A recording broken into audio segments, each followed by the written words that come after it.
결혼 3년 동안 시댁의 모든 행사를 도맡아 해온 며느리가 있었습니다. 제사, 명절, 시아버지 칠순, 시누이 결혼기념일까지 업체 섭외부터 답례품 제작까지 전부 이 며느리의 손을 거쳤죠. 그런데 시어머니는 그 공을 단 한 번도 인정하지 않았어요. 오히려 친척들 앞에서 내가 다 했다고 자랑하며 며느리의 노동을 자기 것으로 가져갔습니다. 시조카 돌잔치를 3주 동안 준비해뒀는데 시어머니에게서 전화가 왔어요. 하음아, 돌잔치에 오지 마라. 촌스러운 게 물 흐리지 말고 집에 있어. 그 말을 들은 며느리는 활짝 웃으며 대답합니다. 네, 어머니. 저는 집에서 청소할게요. 그리고 며느리는 정말로 손을 놓아버립니다. 호텔 계약금도 업체 컨펌도 답례품 확인도 전부요. 시어머니는 그 사실을 모른 채 침묵해 단톡방에 내가 직접 준비했다며 큰 소리를 치고 있었죠. 돌잔치 당일 이 며느리는 어떤 방법으로 3년치 무시를 되돌려줬을까요? 오늘의 사연 시작합니다. 안녕하세요. 저는 32세 나엄입니다. 충남 서천 수산시장에서 횟집을 하시는 부모님 밑에서 자랐어요. 어릴 때부터 가게 일을 도우며 손이 빨라졌고 행사 기획이나 살림 관리에는 누구한테도 뒤지지 않는다고 자부했습니다.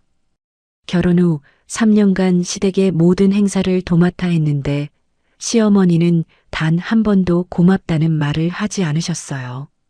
시조카 돌잔치를 제가 준비해 놓고도 촌스러운 게 물 흐리지 말고 오지 마라는 말을 들었습니다. 그래서 저는 활짝 웃으며 대답했어요. 네, 저는 집에서 청소할게요. 돌잔치 날 어떤 일이 벌어졌는지 들어주시겠어요? 저는 충남 서천 수산시장에서 태어나고 자랐어요.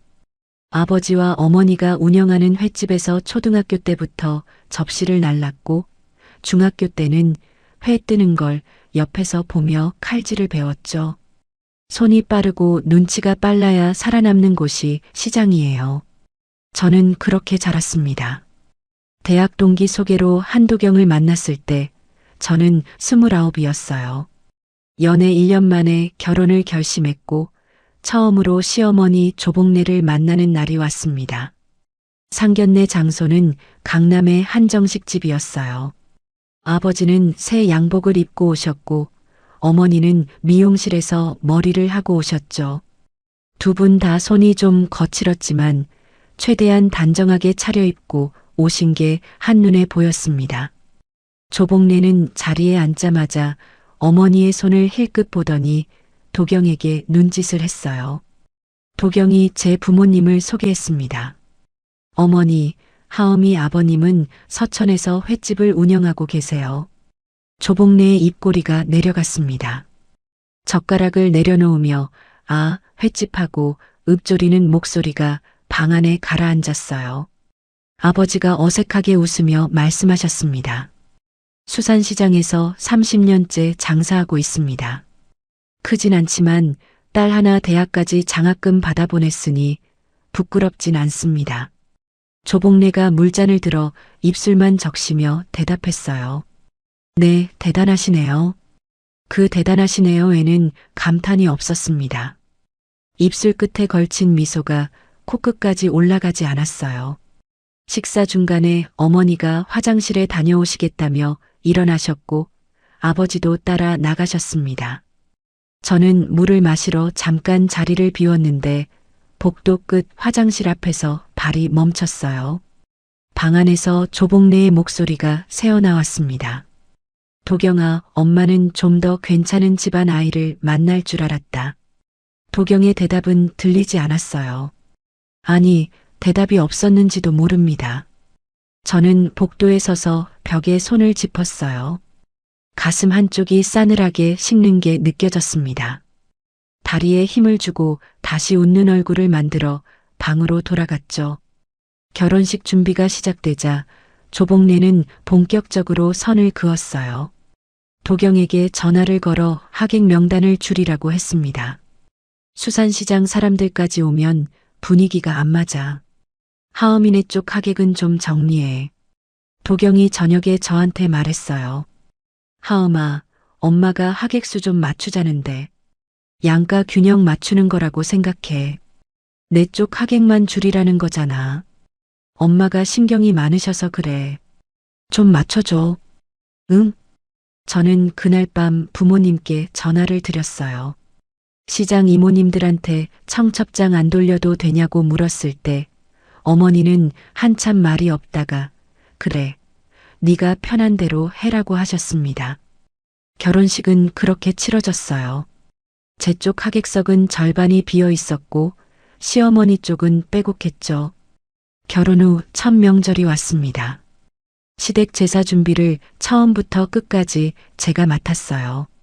새벽 5시에 일어나 전을 부치기 시작해서 상차림하고 제사 끝나고 뒷정리까지 꼬박 12시간을 일했습니다.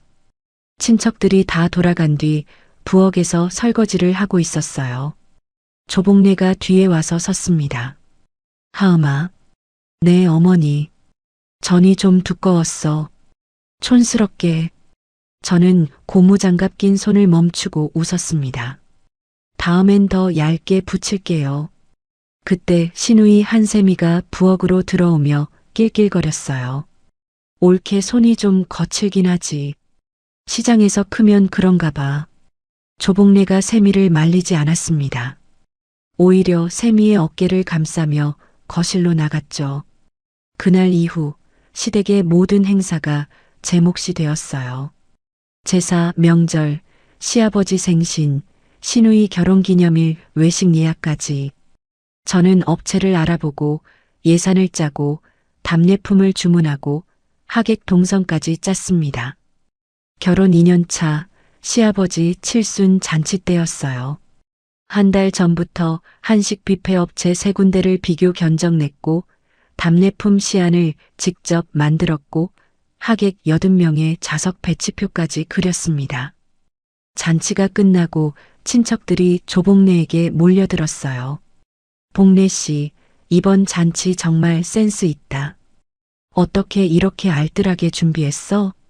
조복내가 싱글벙글 웃으며 대답했습니다. 내가 한 달 동안 발품 팔았지. 뷔페 업체도 3군데나 비교해봤어. 저는 뒷정리를 하며 그 소리를 들었어요. 조복내는 제 쪽을 한 번도 보지 않았습니다. 같은 자리에서 친목회 회장 엄정연이 제게 다가왔어요. 며느리가 참 야무지다. 이 잔치 며느리가 도운 거지? 조복내가 정연의 말이 끝나기도 전에 끼어들었습니다. 얘가 시골 출신이라 힘쓰는 건 잘해요. 그런 데서 크면 억척스러워지잖아요. 저는 웃었어요. 감사합니다, 어머니. 테이블 밑에서 손톱이 손바닥에 박힐 만큼 주먹을 쥐고 있었지만 아무도 몰랐습니다. 그날 밤 도경에게 말했어요. 나 오늘 좀 서운했어. 어머니가 내 앞에서 시골 출신이라 억척스럽다고 했거든. 도경이 이불을 덮으며 대답했습니다. 엄마가 원래 그래. 좀 참아. 나도 중간에서 힘들다. 저는 천장을 올려다보며 입을 다물었어요. 침대 옆 서랍장 안에는 다이어리가 한 권 들어 있었습니다. 날짜와 함께 오늘 있었던 일을 적었죠. 저와 도경 사이에는 아이가 없었어요. 조복내는 그것마저 제 탓으로 돌렸습니다. 세미에게 전화하며 하는 말을 도경의 핸드폰 너머로 들은 적이 있어요. 촌스러운 며느리 유전자가 이어지는 것보다 낫지 뭐. 결혼 3년 차에 접어든 어느 날 시누이 세미에게서 연락이 왔습니다. 아들 첫 돌잔치를 준비해야 하는데 육아가 바빠서 친정엄마한테 도움을 요청했다고요.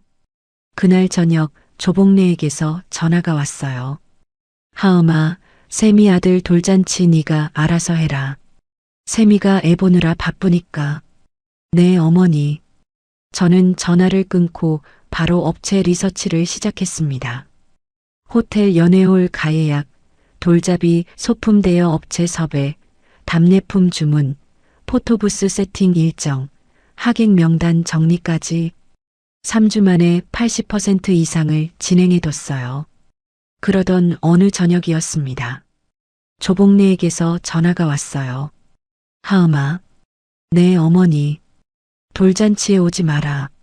저는 부엌에서 국을 젓던 손을 멈췄습니다. 촌스러운 게 물 흐리지 말고 집에 있어. 저는 국자를 내려놓고 활짝 웃었어요. 전화기 너머로 그 웃음이 전해졌는지는 모르겠습니다. 네, 어머니. 저는 집에서 청소할게요. 전화를 끊고 거실 소파에 앉았어요. 분노가 올라올 줄 알았는데 먼저 찾아온 건 어이없는 웃음이었습니다. 3년이었어요. 제사, 명절, 생신, 경조사를 도맡아 하면서 쌓여온 것들이 한꺼번에 올라오는 대신 오히려 머릿속이 맑아졌죠. 이번엔 시키는 대로 진짜 손을 떼자. 그 생각이 단단하게 자리를 잡았습니다. 도경이 퇴근하고 들어왔을 때 저는 평소처럼 저녁상을 차려놓고 있었어요. 도경이 넥타이를 풀며 조심스럽게 입을 열었습니다. 엄마한테 전화 왔지? 저는 밥그릇을 내려놓으며 웃었어요. 응. 돌잔치 안 가기로 했어. 집에서 청소할게. 도경이 숟가락을 집으며 대답했습니다. 엄마가 이번에 직접 하고 싶대. 좀 쉬어. 어머니 편이었어요. 역시나 늘 그랬듯이. 저는 국을 떠서 도경 앞에 놓으며 고개를 끄덕였습니다. 그래. 쉴게. 그 순간 마지막 미련의 끈이 끊어지는 게 느껴졌어요. 실처럼 가늘게 남아있던 기대가 뚝 하고 떨어졌습니다. 다음 날부터 저는 3주간 준비해뒀던 돌잔치 관련 일을 전부 손에서 놓았어요. 호텔 연회홀 가예약의 계약금 입금 기한이 다가왔지만 저는 달력만 보고 넘겼습니다. 돌잡이 대여 업체의 장소와 시간 최종 연락을 하지 않았어요. 답례품 업체에서 아이 이름 한자 표기 최종 확인을 요청하는 문자가 왔지만 읽고 화면을 껐죠. 시어머니에게도 시누이에게도 이 사실을 말하지 않았습니다. 물어보지도 않았으니까요. 며칠 뒤 친목회 단톡방에 조복래가 올린 글을 도경의 핸드폰 화면에서 봤어요. 도경이 샤워하러 간 사이 알림이 떴는데 거실 테이블 위에 핸드폰이 놓여 있었습니다. 이번 외손자 돌잔치는 내가 직접 준비했다. 그 아래에 호텔 연회홀 사진과 답례품 시안이 첨부되어 있었어요. 전부 제가 만들어서 보내준 자료였습니다. 댓글에는 칭찬이 줄줄이 달려 있었죠. 복래 씨 센스 대단하다. 역시 복래 씨가 하면 다르네. 저는 핸드폰을 원래 자리에 내려놓고 부엌으로 갔어요. 설거지를 하면서 피식 웃음이 났습니다. 돌잔치 2주 전 시누이 세미에게서 카톡이 왔어요. 언니, 돌잔치 준비 잘 되고 있어? 호텔 쪽 세팅은 어떻게 됐어? 저는 간단하게 답했습니다. 어머니가 직접 하신다고 하셔서 나는 빠졌어. 어머니한테 확인해봐. 세미의 답장이 바로 왔어요. 아, 진짜? 엄마가 알아서 하겠지 뭐. 알겠어, 언니. 저는 핸드폰을 내려놓았습니다. 그게 끝이었어요. 세미는 더 물어보지 않았고 저도 더 말하지 않았죠. 돌잔치 2주 전 호텔에서 문자가 왔습니다. 가예약건 계약금 입금 기한이 경과하여 안내드립니다. 기한 내 입금이 확인되지 않을 경우 예약이 자동 취소됩니다. 저는 그 문자를 읽었어요. 그리고 화면을 껐습니다. 이틀 뒤 호텔에서 또 문자가 왔어요. 가예약이 자동 취소되었습니다. 이용해 주셔서 감사합니다. 저는 읽은 표시만 남기고 아무것도 하지 않았습니다. 같은 주에 답례품 업체에서도 문자가 왔어요. 아이 이름 한자 표기 최종 확인 부탁드립니다. 회신 없으시면 기존 입력 내용으로 인쇄 진행됩니다. 기존 입력 내용에는 제가 초기에 임시로 넣어둔 한자가 들어 있었어요. 아이 이름 가운데 글자의 한자가 한 획 다른 글자로 잘못 입력된 버전이었죠. 최종 확인을 받아야 수정할 수 있는 건데 저는 회신하지 않았습니다. 돌잡이 대여 업체에서는 아예 연락이 끊겼어요. 장소와 시간 컨펌이 안 되니 해당 날짜 배정을 다른 고객에게 넘겼을 겁니다. 돌잔치 3일 전이었어요. 도경이 퇴근하고 들어와서 소파에 앉으며 말했습니다. 엄마가 오늘 정연 이모한테 전화했대. 돌잔치에서 직접 축사하신다고. 그래. 누나한테도 예쁜 한복만 입고 오라고 했나 봐. 다 알아서 했다고 큰 소리 치셨대. 저는 빨래를 개며 고개를 끄덕였어요. 어머니가 열심히 준비하셨나 보다. 도경이 제 얼굴을 힐끗 봤습니다. 뭔가 더 말하고 싶은 표정이었지만 결국 리모컨만 집어들었어요. 돌잔치 전날 밤이었습니다. 저는 거실을 정리하고 도경의 양복을 다리미로 눌렀어요. 다리미에서 올라오는 수증기를 바라보며 내일을 생각했습니다.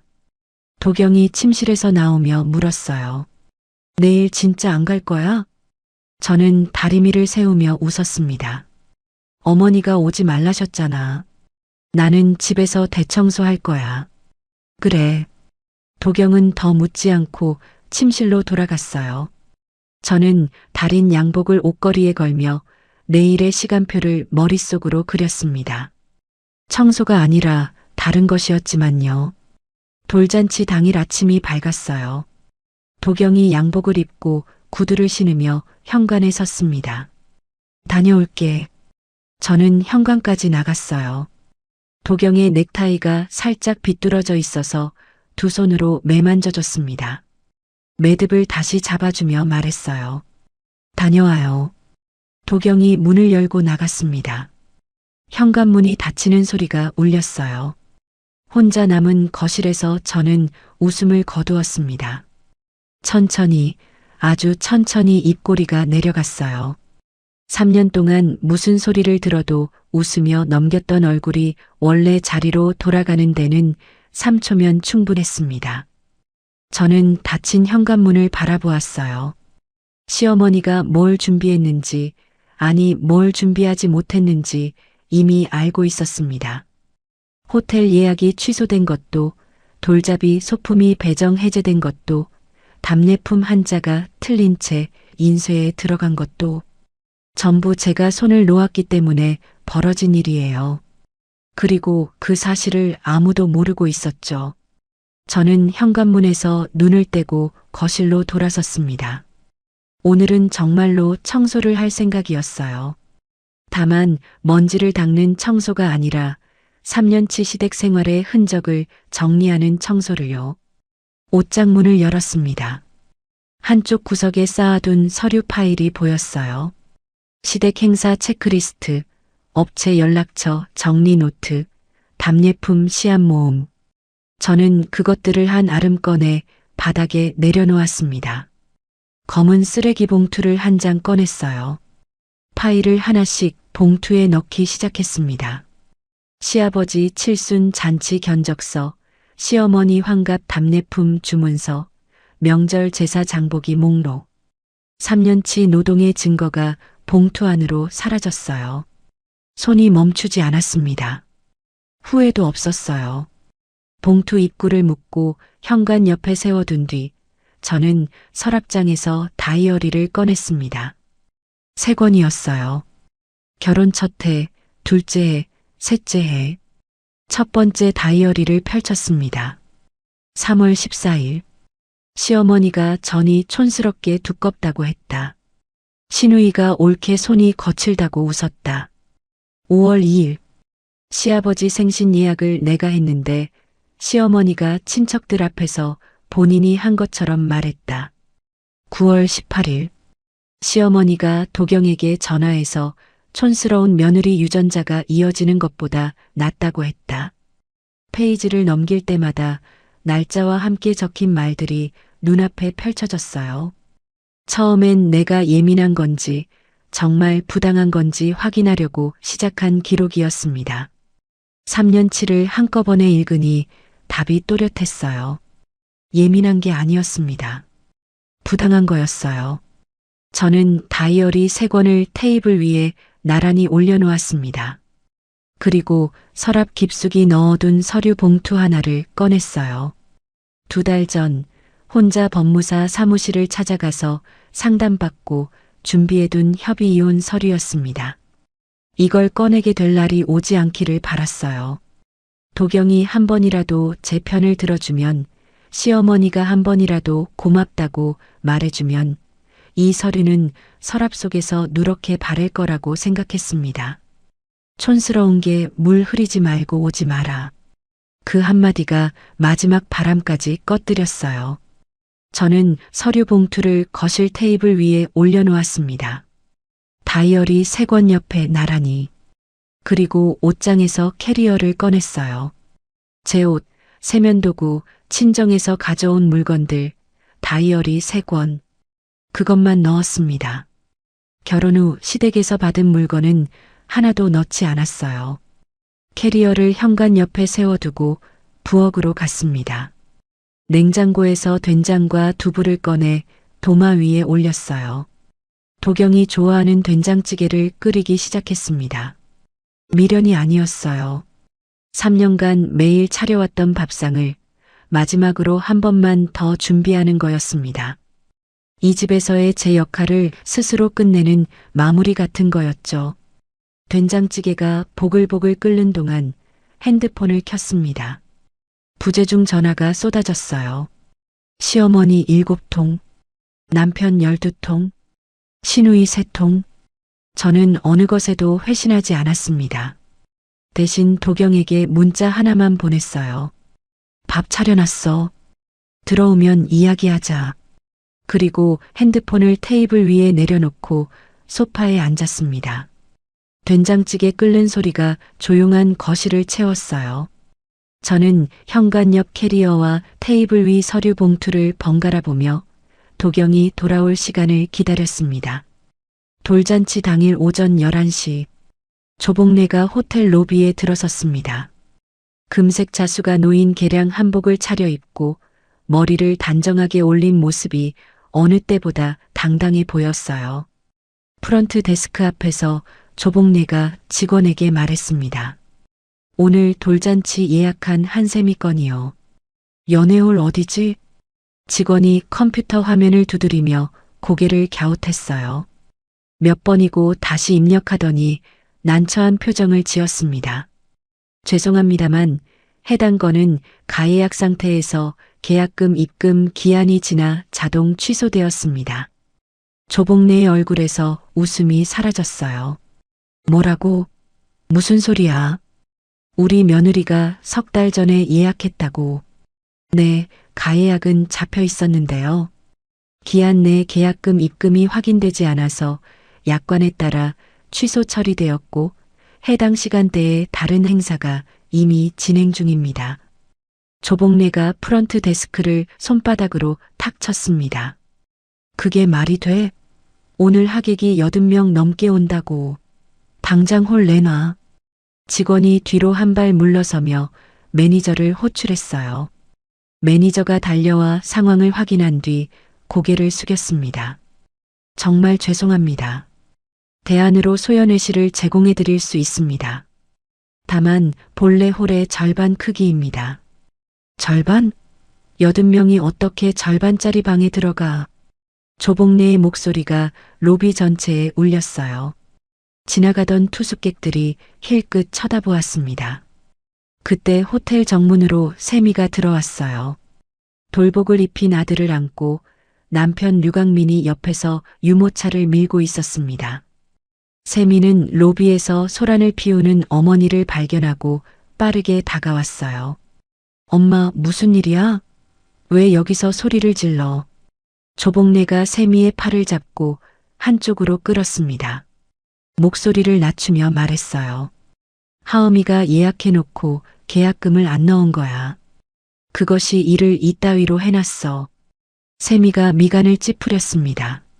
언니가? 근데 엄마가 다 하신다고 했잖아. 언니한테 오지 말라고까지 하면서. 큰 틀은 내가 잡았지. 세부적인 건 하엄이한테 시켜놨는데 그것이 꼼꼼하게 마무리를 안 한 거라고. 세미가 한숨을 내쉬며 아이를 달랬어요. 일단 수습부터 하자. 소연회실이라도 가보자, 엄마. 소연회실 문을 열었을 때 두 번째 문제가 눈에 들어왔습니다. 뷔페 테이블에 음식이 절반밖에 세팅되어 있지 않았어요. 세미가 호텔 직원을 불렀습니다. 이거 왜 이렇게 적어요? 80인분으로 요청했을 텐데. 직원이 태블릿을 확인하며 대답했어요. 취소된 예약건의 요청 사항은 반영이 안 됩니다. 소연회실 기본 패키지인 40인분으로 세팅했습니다. 조복래가 직원에게 달려들듯 말했습니다. 당장 추가해. 돈은 낼 테니까. 당일 추가는 최소 2시간 이상 소요됩니다. 2시간? 하객이 지금 오고 있다고. 조복래의 이마에 땀이 맺히기 시작했어요. 계량 한복깃에 손을 가져가 연신 부채질을 했습니다. 11시 30분 하객들이 하나둘 도착하기 시작했어요. 친목회 회장 엄정연을 필두로 조복래가 대거 초대한 지인들이 한꺼번에 몰려왔습니다. 소연회실 문을 열고 들어선 정연이 좁은 공간을 둘러보며 눈썹을 올렸어요. 복래 씨, 여기가 맞아? 좀 좁은데. 조복래가 연신 웃으며 손을 내저었습니다. 원래 큰 홀이었는데 호텔 측 착오로 바뀌었어. 미안해, 정연아. 정연이 고개를 끄덕이면서도 뷔페 테이블을 훑어보았어요. 접시 수가 눈에 띄게 적었습니다. 정연 옆에 있던 친목회 회원이 작은 소리로 중얼거렸어요. 점심을 굶고 왔는데 이거 모자라겠다. 조복래의 귀에도 그 말이 들렸을 겁니다.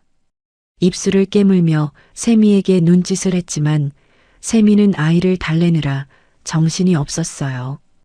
오후 12시 돌잡이 시간이 다가왔습니다. 세미가 아이를 돌잡이 상 앞에 앉히려고 주변을 둘러보았어요. 엄마, 돌잡이 소품 어디 있어? 조복래가 멈칫했습니다. 핸드폰을 꺼내 대여 업체에 전화를 걸었어요. 신호음이 가고 상대방이 받았습니다. 여보세요. 오늘 돌잡이 소품 배달 건인데 아직 안 왔거든요. 전화기 너머로 업체 직원의 목소리가 들렸어요. 행사 장소와 시간 최종 컨펌을 못 받아서요. 해당 날짜 배정은 이미 다른 고객분께 넘어갔습니다. 조복래의 손이 떨렸습니다. 그럼 지금 소품이 없다는 거야? 네, 죄송합니다. 전화를 끊은 조복래가 호텔 직원에게 급하게 요청했어요. 돌잡이 소품 같은 거 없어? 뭐라도 좀 가져다 줘. 직원이 사무실을 뒤져서 가져온 것은 볼펜, 계산기, 장난감 청진기였습니다. 세미가 그 물건들을 보더니 얼굴이 일그러졌어요. 엄마, 이게 뭐야? 이걸로 돌잡이를 하라고? 일단 하자. 사람들 기다리잖아.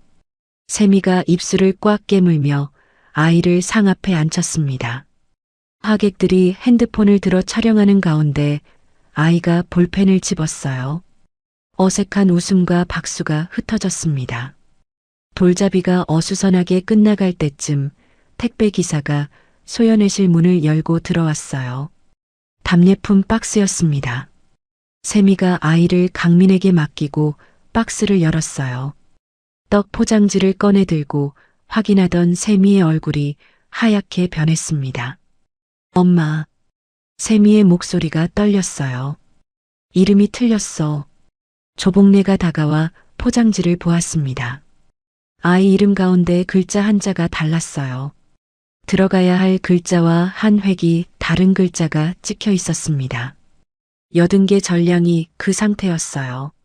세미가 박스째 들어올리며 소리쳤습니다. 엄마, 답례품 이름 한자가 전부 틀렸어. 이거 어떡해. 소연회실 안이 조용해졌어요. 하객 80여 명의 시선이 세미와 조복래에게 쏠렸습니다. 조복래가 두 손을 허공에 내저으며 말했어요. 그건 하음이가 맡았던 건데 내가 어떻게 아냐. 하음이한테 물어봐야지. 그 말이 끝나기 무섭게 엄정연이 옆에서 고개를 갸우뚱하며 물었습니다. 복래 씨, 근데 이번 돌잔치 본인이 직접 다 준비했다고 하지 않았어? 소연회실 안에 침묵이 내려앉았어요. 조복래의 얼굴이 시뻘겋게 달아올랐습니다.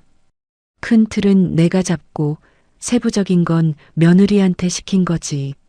하객들 사이에서 수군거림이 퍼지기 시작했어요. 며느리는 왜 안 왔대? 촌스럽다고 오지 말라고 했다면서? 세미가 며칠 전 친구에게 흘린 말이 입소문을 타고 있었습니다. 조복래의 눈이 흔들렸어요. 자기 딸이 뿌린 씨앗이 하객들 사이에서 싹을 틔우고 있었죠. 조복래가 갑자기 몸을 돌려 소연회실을 나갔습니다. 화장실로 뛰어가 칸 안에 들어가 문을 잠갔어요. 핸드폰을 꺼내 제 번호를 눌렀습니다. 신호음이 울렸어요. 한 번, 두 번, 세 번, 네 번. 받지 않았습니다. 다시 걸었어요. 또 받지 않았습니다. 조복래가 세면대 앞으로 나와 거울을 보았어요. 2시간 전 로비에서 당당하게 개량 한복을 펼쳤던 여자의 모습은 어디에도 없었습니다. 이마에 식은땀이 흐르고 입술 화장이 번져 있었어요. 저는 그 시각 집에서 캐리어 옆에 앉아 핸드폰 화면에 뜨는 시어머니라는 글자를 내려다보고 있었습니다. 벨소리가 멈추고 다시 울리고 또 멈추는 걸 지켜보았어요. 손가락 하나 움직이지 않았습니다. 조복래가 화장실에서 나왔을 때 소연회실 안의 분위기는 돌이킬 수 없을 만큼 무너져 있었어요. 40인분 뷔페가 80명 넘는 하객에게 돌아가지 않아 음식이 바닥나기 시작했고 늦게 도착한 하객들은 빈 접시만 놓인 테이블 앞에서 서성이고 있었습니다. 친목회 지인 중 한 명이 대놓고 조복래에게 말했어요. 복래 씨, 나 점심 굶고 왔는데. 이게 돌잔치야, 다이어트 모임이야? 조복래가 억지 웃음을 짜내며 대답했습니다. 금방 추가 음식 나와. 조금만 기다려. 하지만 추가 음식은 나올 기미가 없었어요.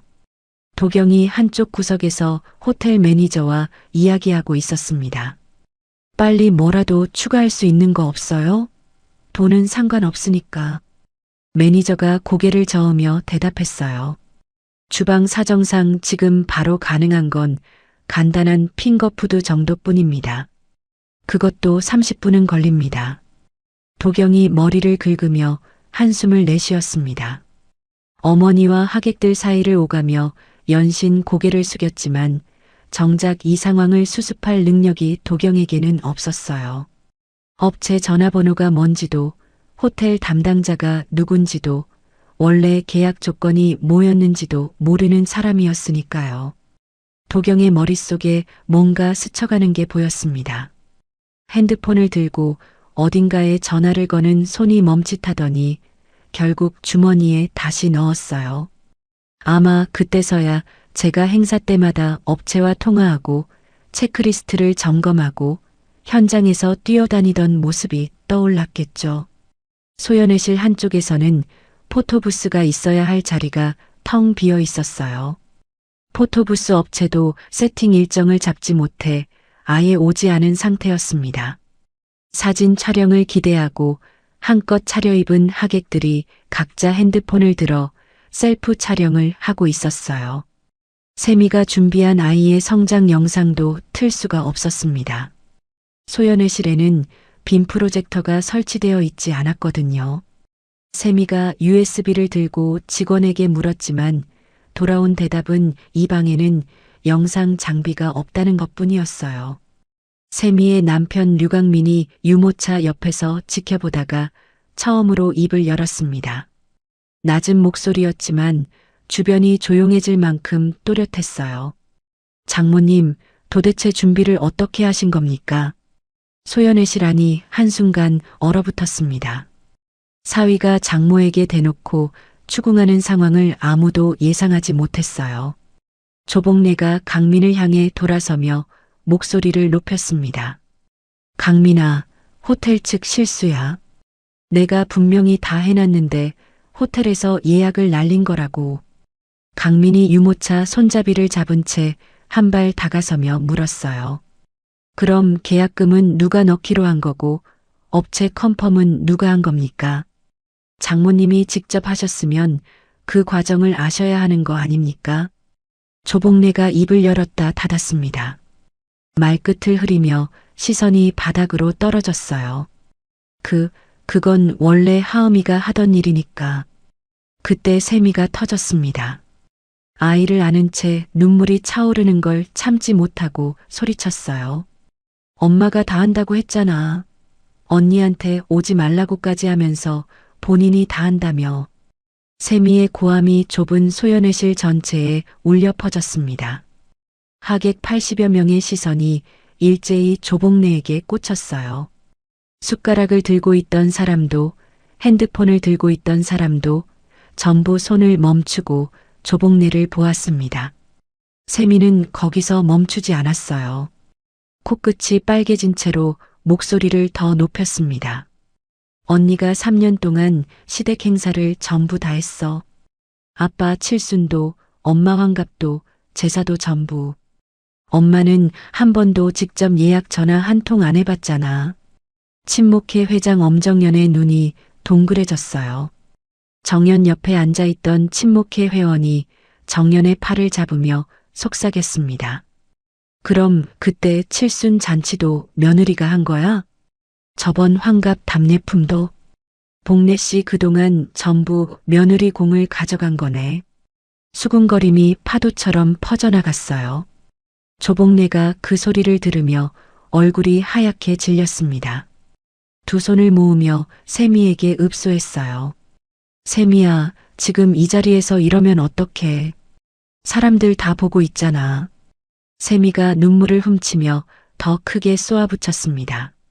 내 아들 돌잔치를 이 꼴로 만들어 놓고 자리 타령이야?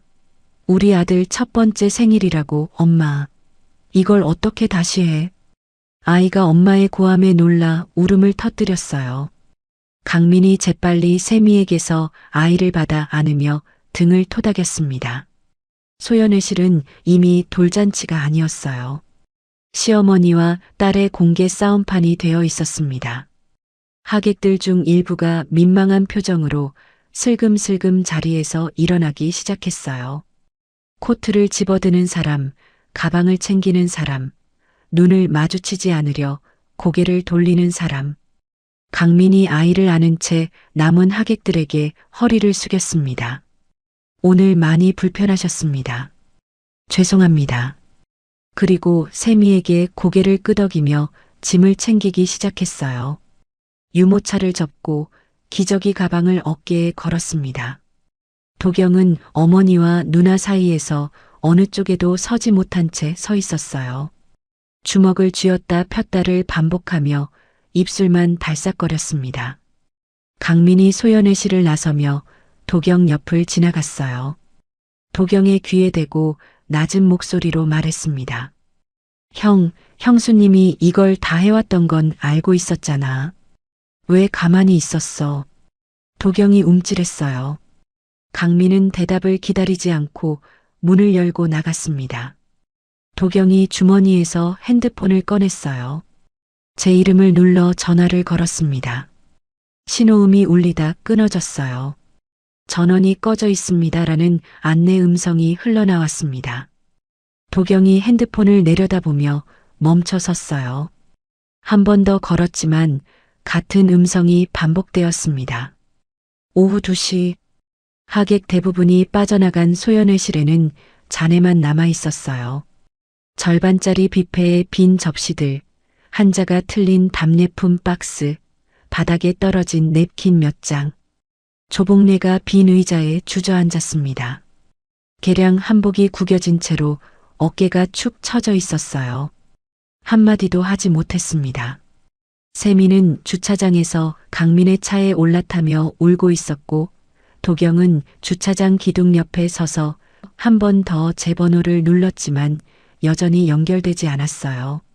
저는 그 시각 집에서 된장찌개를 끓이고 있었습니다. 핸드폰은 꺼둔 채로요. 저는 돌잔치가 열리는 시간 내내 집에 있었어요. 옷장 한 켠에 쌓아두었던 시댁 행사 파일들을 검은 쓰레기 봉투에 담고 다이어리 3권을 읽어내려가고 캐리어에 짐을 쌌죠. 그리고 마지막으로 된장찌개를 끓이며 도경을 기다리고 있었습니다. 친정 엄마에게 전화를 걸었어요. 신호음 2번 만에 엄마가 받았습니다. 하음아, 오늘 시조카 돌잔치 아니냐? 안 가고 뭐 하냐? 시어머니가 오지 말라셔서 안 갔어. 전화 너머로 한참 침묵이 이어졌어요. 엄마의 숨소리만 들렸습니다. 하음아, 응, 네가 행복하면 되는 거다. 행복하지? 저는 대답하지 못했어요. 입을 열면 울음이 나올 것 같아서 입술을 꾹 눌렀는데 결국 참지 못하고 소리 없이 울었습니다.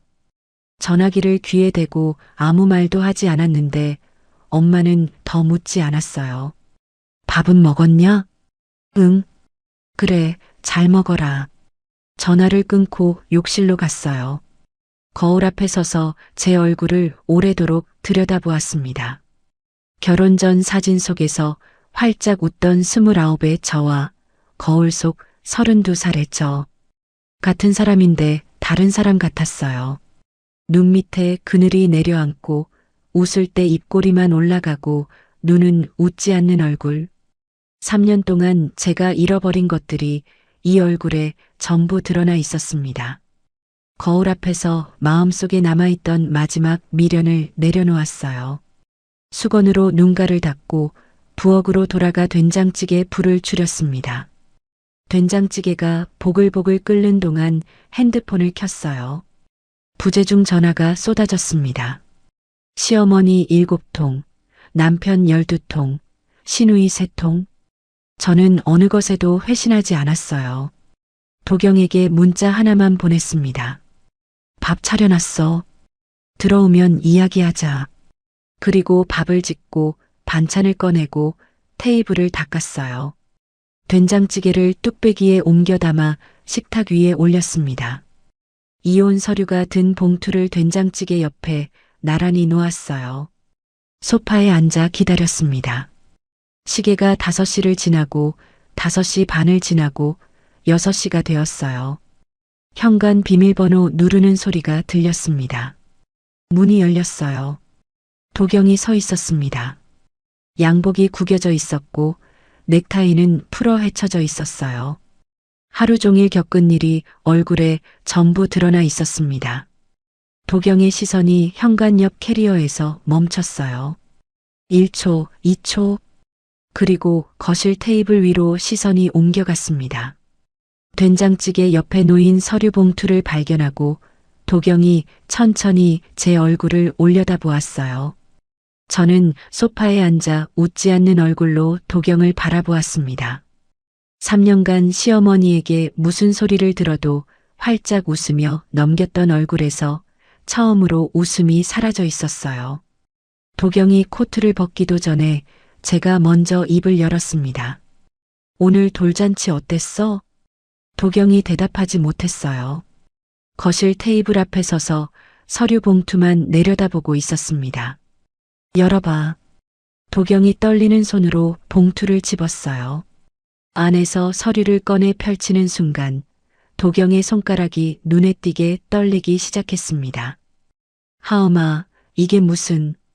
나 이혼할 거야. 도경이 서류를 든 채 고개를 들었어요. 눈이 크게 떠져 있었습니다. 오늘 일 때문에 그러는 거지? 엄마한테 사과시킬게. 이번엔 내가 확실히 말할게. 저는 소파에서 일어나 테이블 위에 다이어리 3권을 도경 앞으로 밀었습니다. 오늘이 아니야. 3년이야. 다이어리 첫 번째 권을 펼쳐 보여줬어요. 여기. 첫 명절에 전이 촌스럽게 두껍다고 한 날. 여기는 칠순 잔치에서 어머니가 내공을 가져간 날. 이건 수산시장 비린내 운운한 날. 이건 하객들 앞에서 시골 출신이라 억척스럽다고 소개한 날. 페이지를 넘길 때마다 날짜가 적혀 있었어요. 도경이 다이어리를 받아들고 읽어 내려가기 시작했습니다. 저는 그 사이 부엌으로 가서 된장찌개 그릇에 밥을 말아 도경 앞에 놓아주었어요. 도경은 젓가락을 들지 못했습니다. 다이어리에서 눈을 떼지 못한 채 페이지를 넘기고 있었어요. 한참 뒤에 도경이 입을 열었습니다. 목소리가 갈라져 있었어요. 내가 한 번도 내 편을 안 들었구나. 저는 도경의 맞은편에 앉으며 대답했습니다. 알면서 안 한 거잖아. 몰랐으면 차라리 덜 원망할 수 있었어. 도경이 다이어리를 덮고 두 손으로 얼굴을 감쌌어요. 시간을 줘. 엄마를 설득할게. 저는 고개를 저었습니다. 3년 동안 매번 그 말을 들었어. 매번 달라진 건 없었고, 도경이 얼굴을 감싼 손을 내리며 저를 보았어요. 제가 이혼 서류의 조건을 설명했습니다. 위자료와 재산 분할을 법무사와 상의해서 꼼꼼하게 잡아둔 것이었어요. 도경의 눈에 뭔가 스치는 게 보였습니다. 아내가 오래전부터 이날을 준비해왔다는 걸 깨달은 얼굴이었어요. 아무 말도 하지 못하고 식탁에 놓인 된장찌개만 바라보았습니다. 그때 현관 비밀번호 누르는 소리가 울렸어요. 문이 벌컥 열리며 조복래가 들어왔습니다. 돌잔치에서 입은 개량 한복이 구겨진 채였고 머리가 한쪽으로 흘러내려 있었어요. 들어서자마자 저를 향해 손가락을 세우며 다그쳤습니다. 하엄아, 너 오늘 전화 왜 안 받은 거야? 네가 계약금을 안 넣어서 홀이 날아간 거 알아? 테이블 위에 캐리어도 서류도 조복래의 눈에는 들어오지 않는 것 같았어요. 저는 자리에서 일어났습니다. 조복래를 똑바로 바라보았어요. 3년 만에 처음으로 웃지 않는 얼굴로요. 어머니, 조복래가 멈칫했어요. 제 눈빛이 평소와 다르다는 걸 느꼈는지 손가락을 내리며 한 발 물러섰습니다. 저한테 오지 말라고 하신 건 어머니예요. 계약금 입금도, 업체 컨펌도, 답례품 확인도 전부 제가 하던 일이었는데 저한테 오지 말라고 하시면서 그 일은 누가 할 거라고 생각하신 거예요? 조복래의 입이 달싹거렸어요. 그건 네가 원래 하던 일이니까. 집에서라도 전화로 처리하면 되지 않냐? 저는 피식 웃었습니다. 촌스러운 제가 물 흐릴까봐 빼셨으면서 촌스러운 제가 해놓은 일은 쓰시겠다는 거죠? 조복래의 입이 닫혔어요. 방 안에 된장찌개 보글거리는 소리만 남았습니다. 저는 테이블 위에 이혼 서류를 조복래가 볼 수 있도록 돌려놓았어요. 어머니, 저 이혼합니다. 조복래의 시선이 서류 위로 떨어졌습니다. 그리고 현관 옆 캐리어를 동시에 인식한 순간 얼굴에서 혈기가 빠졌어요. 이게 무슨 소리야? 돌잔치 하나 망한 거 가지고 이혼이야? 돌잔치가 아니라 3년입니다. 조복래의 다리에서 힘이 풀리는 게 보였어요. 식탁 의자를 잡으며 간신히 서 있었습니다. 하엄아, 내가 좀 심했다. 앞으로 안 그럴게. 저는 한 발도 물러서지 않았어요. 어머니가 상견례 때 화장실 가신 우리 부모님 뒤에서 뭐라고 하셨는지 기억하세요? 좀 더 괜찮은 집안 아이를 만날 줄 알았다. 그때부터 오늘 촌스러운 게 물 흐리지 마라까지. 한 번도 저를 사람으로 안 보셨잖아요. 조복래가 아무 말도 하지 못했어요. 입술이 파르르 떨리기만 했습니다. 저는 캐리어를 끌고 현관으로 걸어갔어요. 뒤에서 도경의 목소리가 들렸습니다. 하엄아, 뒤돌아보지 않았어요. 신발을 신으며 마지막으로 한마디를 남겼습니다. 촌스러운 게 없으면 물이 맑아진다며요. 깨끗하게 빠져드릴게요. 현관문을 열고 나갔습니다. 문이 닫히는 소리가 등 뒤에서 울렸어요. 복도를 걸으며 캐리어 바퀴가 바닥을 구르는 소리를 들었습니다. 엘리베이터 버튼을 누르고 기다리는 동안 뒤에서 현관문이 열리는 소리는 나지 않았어요. 도경은 쫓아오지 않았습니다. 엘리베이터 문이 열렸어요. 안으로 들어가 1층 버튼을 눌렀습니다. 문이 닫히는 순간 3년간 살았던 그 집이 눈앞에서 사라졌어요. 저는 캐리어 손잡이를 꽉 쥐고 숫자가 내려가는 걸 지켜보았습니다. 눈물이 나지 않았어요. 대신 숨이 깊게 들어왔습니다. 오랫동안 막혀있던 어딘가가 뚫리는 것 같았죠. 1층에 도착해 로비를 지나 밖으로 나왔을 때 5월의 바람이 얼굴을 스쳤습니다. 캐리어를 끌고 택시 승강장으로 걸어가며 핸드폰을 꺼내 서천행 기차표를 검색했어요. 다음 날 아침 서천 친정집에서 눈을 떴어요. 어릴 적 쓰던 작은 방에 캐리어 하나가 놓여 있었습니다. 3년의 전부가 저것뿐이라는 생각에 잠깐 허무했지만 동시에 몸이 이상하게 가벼웠어요. 부엌에서 꽃게탕 끓이는 냄새가 났습니다. 시댁에서는 한 번도 느끼지 못했던 감각이 돌아왔어요. 집이라는 게 이런 거였구나 하는 감각이요. 이불을 개고 부엌으로 나가니 어머니가 냄비 뚜껑을 열며 뒤도 안 돌아보고 말씀하셨어요. 일어났냐? 세수하고 와. 꽃게탕 끓여놨다. 응, 엄마. 세수를 하고 식탁에 앉아 꽃게탕을 떠먹는데 어머니는 아무것도 묻지 않았어요. 밥 먹는 딸을 건너편에서 바라보며 본인도 숟가락을 들었습니다. 그게 전부였어요. 그게 참 좋았습니다. 밥을 먹고 방으로 돌아와 핸드폰을 켰어요. 도경의 부재중 전화 27통과 문자 9개가 쌓여 있었습니다. 하엄아 돌아와. 엄마한테 사과시킬게. 이혼은 안 돼. 제발. 전화 좀 받아. 전부 같은 말의 반복이었어요. 3년간 들었던 좀 참아의 변형일 뿐이었습니다. 저는 어느 것에도 답하지 않았어요. 대신 법무사 번호를 눌렀습니다.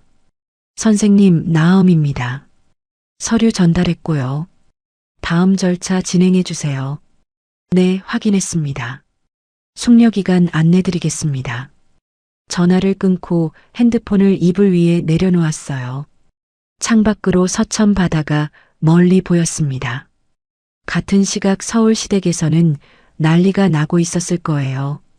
도경이 나중에 들려준 이야기에 따르면 그날 아침 조복래가 밤새 한숨도 못 잔 얼굴로 도경을 다그쳤다고 합니다.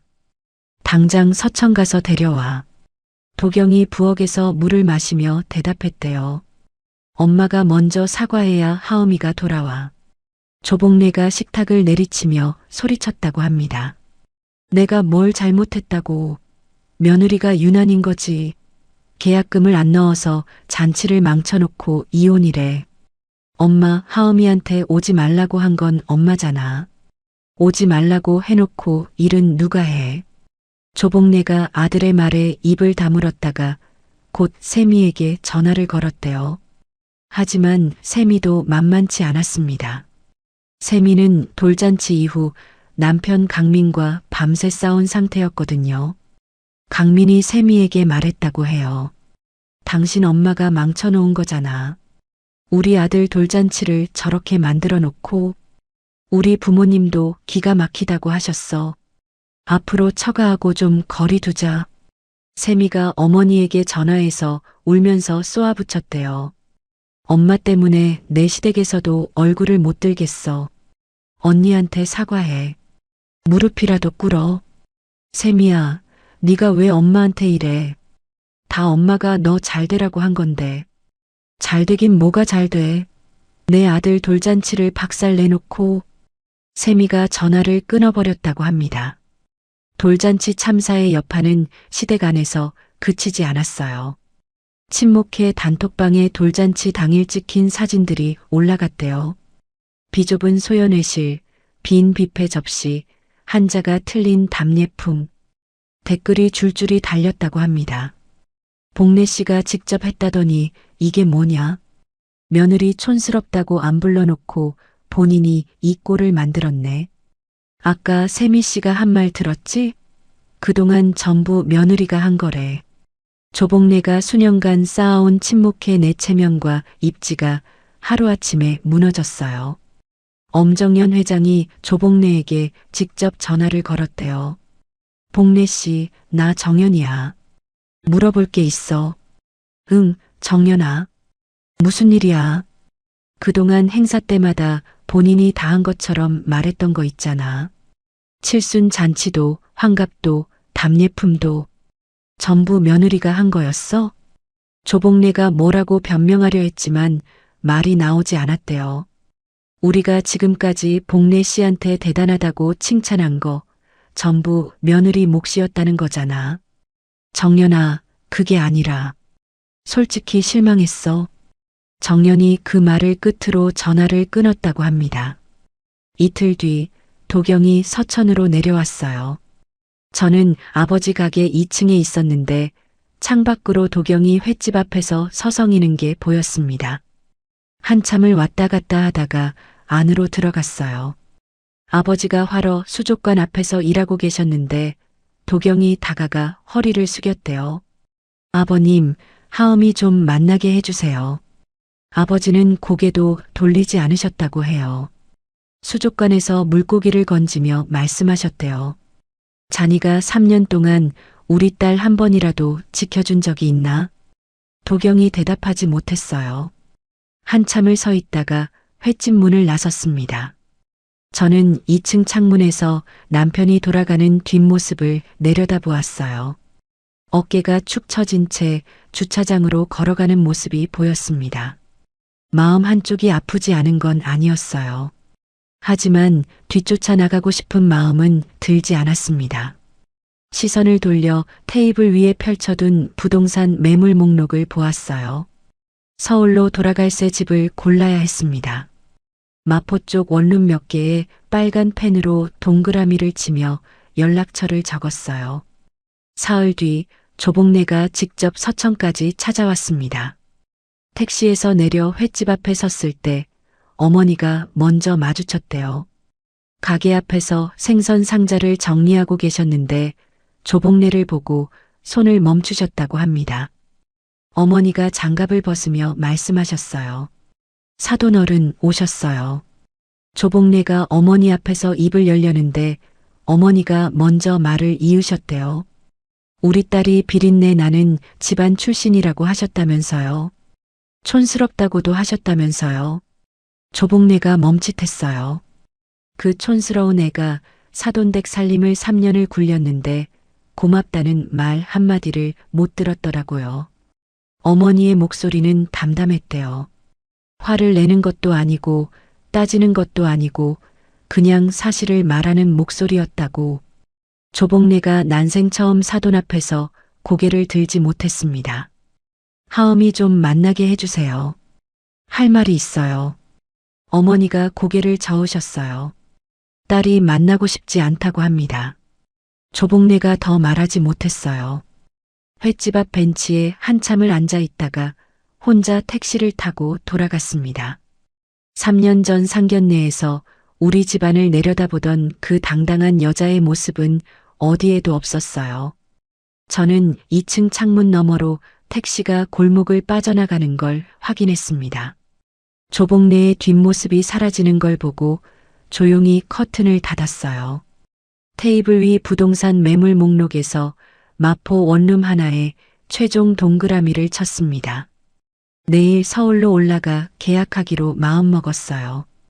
방 안에는 캐리어 하나와 다이어리 3권뿐이었지만 이상하게 부족하다는 생각이 들지 않았습니다. 창 밖으로 저녁 노을이 바다 위에 내려앉고 있었어요.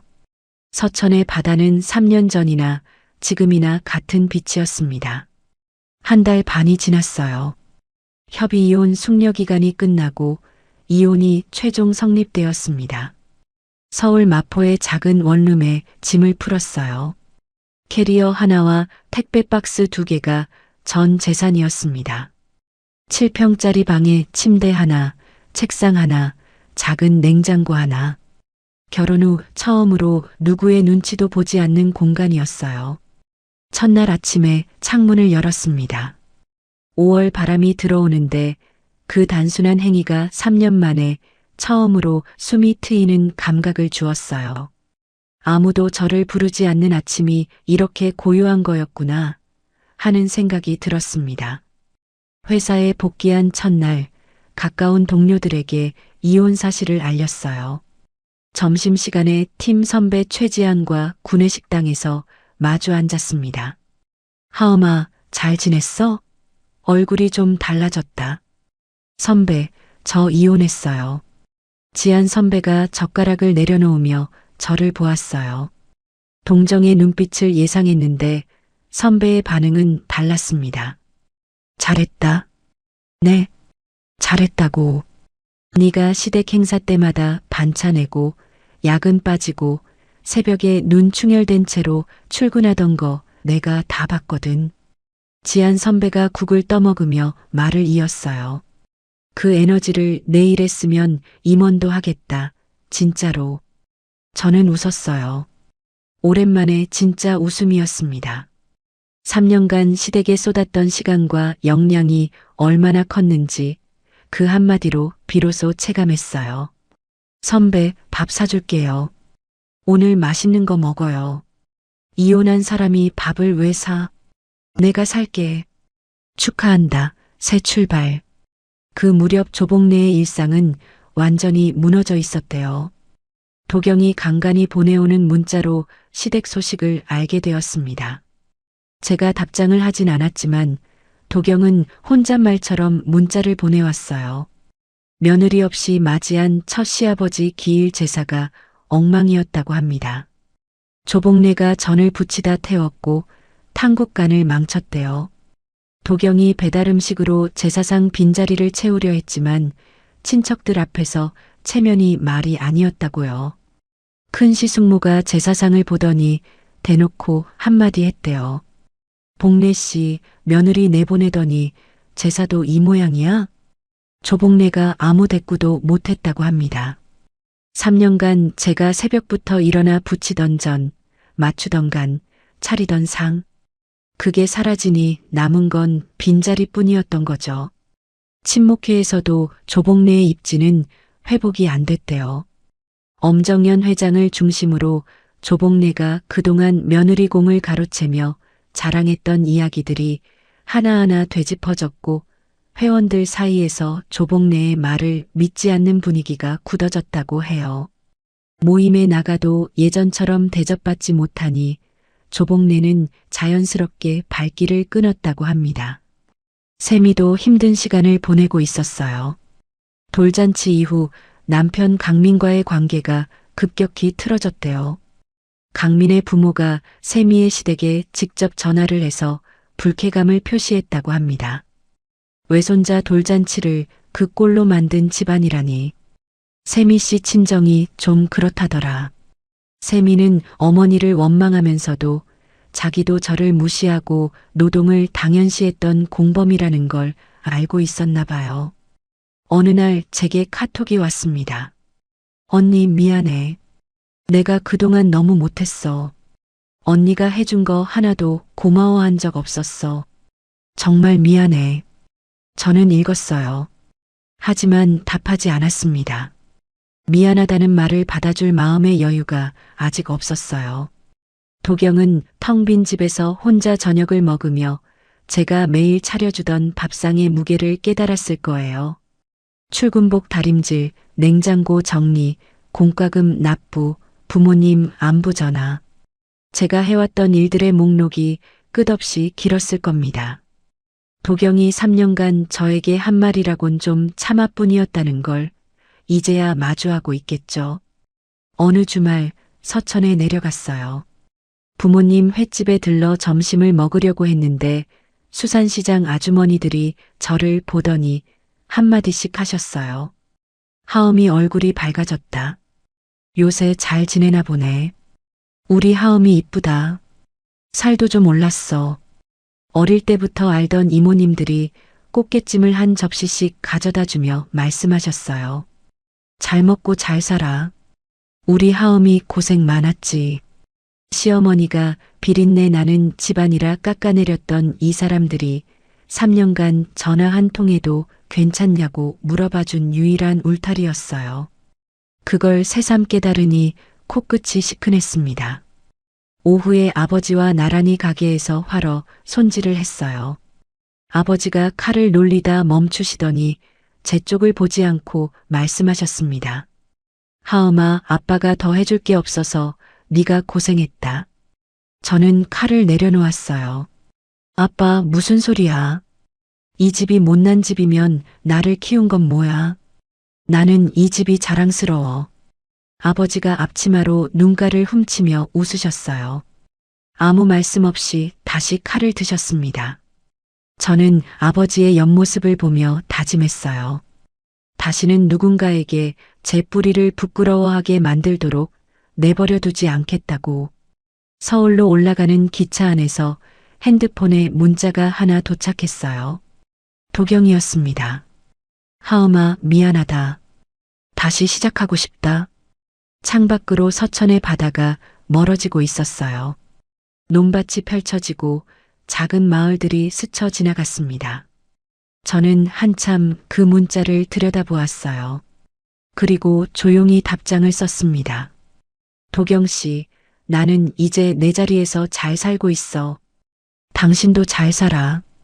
보내기 버튼을 누르고 대화창을 나왔어요. 도경의 연락처를 길게 눌러 삭제했습니다. 화면에서 이름이 사라지는 걸 보며 아무것도 느끼지 않으려고 했는데 그러지 못했어요. 잠깐 눈을 감았다 떴습니다. 괜찮았어요. 아프지만 괜찮은 거였습니다.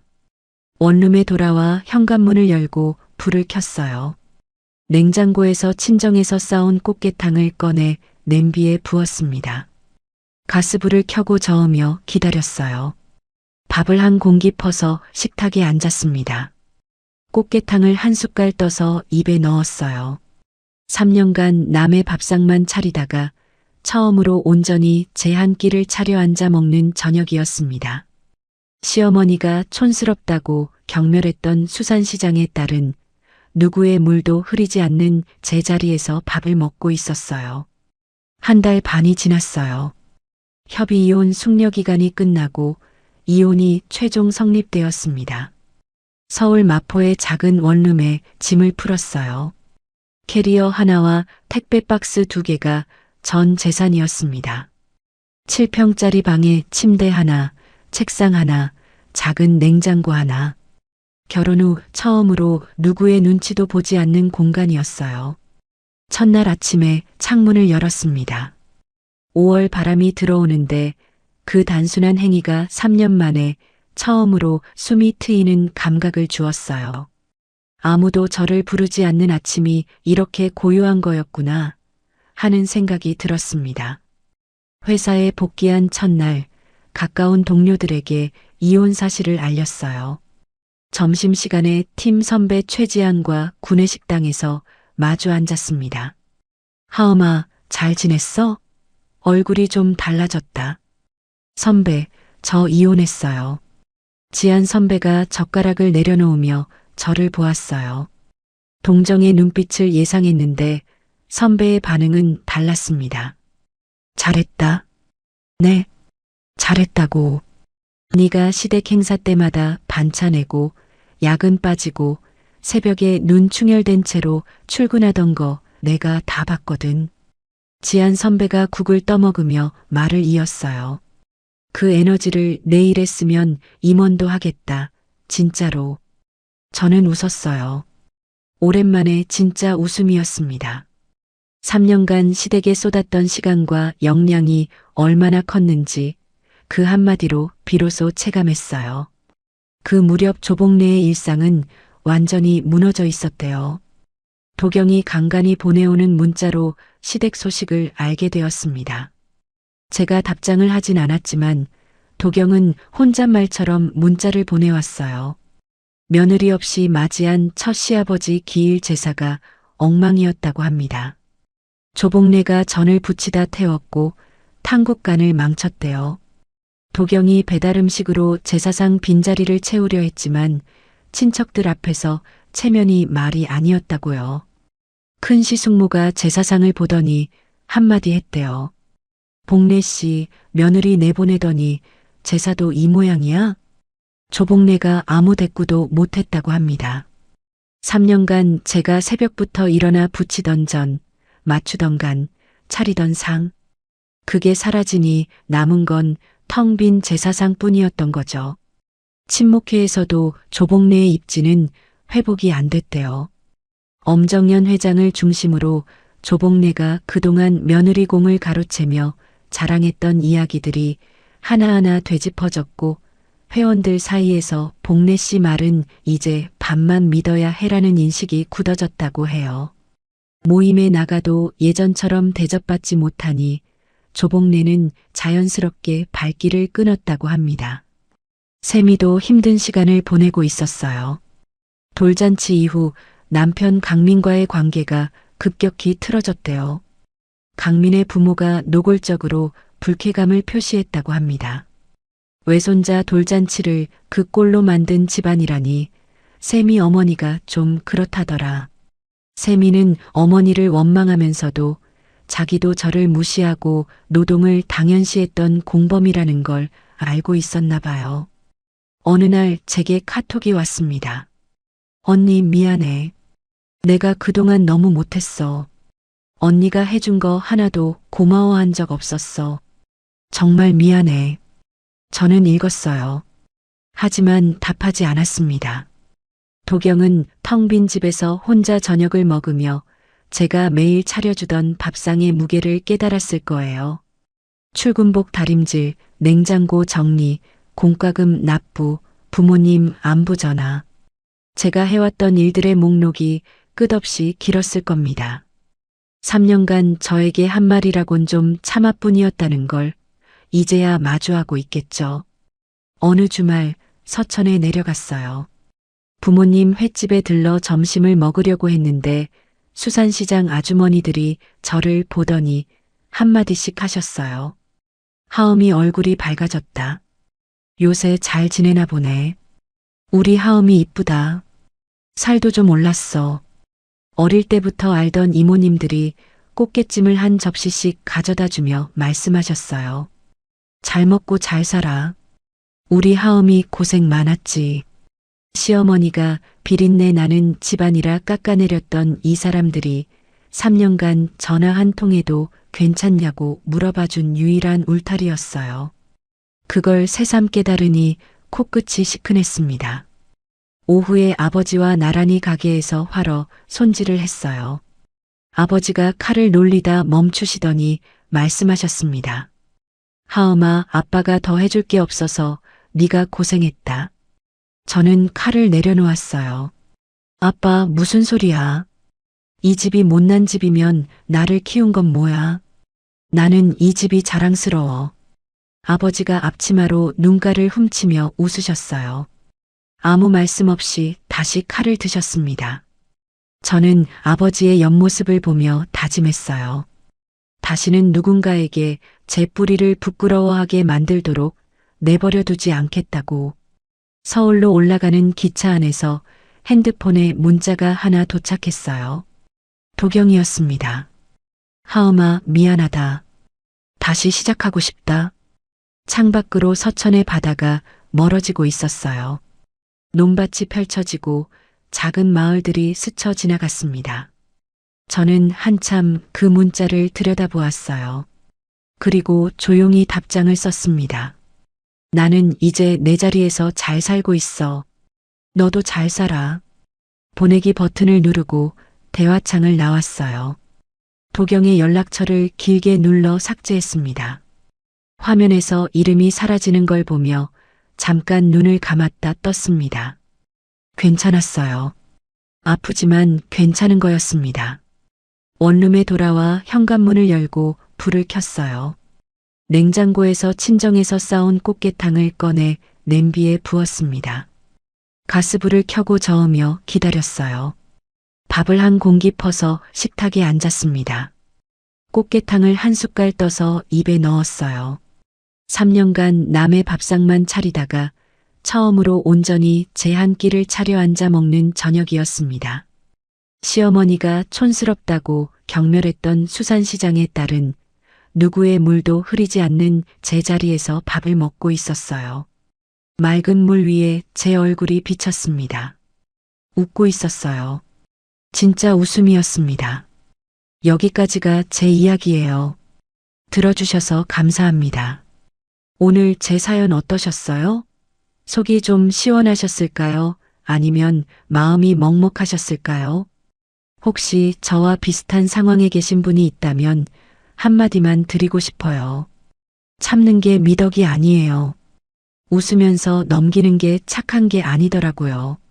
저는 3년을 웃으며 버텼는데 그 웃음 뒤에서 저라는 사람이 조금씩 사라지고 있었어요.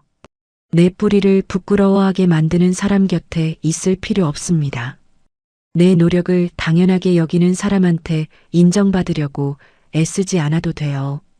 그 자리를 떠나는 게 도망이 아니라 용기예요. 지금 힘드신 분들 꼭 행복해지셨으면 좋겠습니다. 여러분의 자리에서, 여러분의 맑은 물에서 편하게 숨 쉬시길 바랄게요. 오늘도 이야기 끝까지 들어주셔서 감사합니다. 구독과 댓글은 저에게 큰 힘이 됩니다. 그럼 오늘 하루도 좋은 하루 보내시길 바라겠습니다.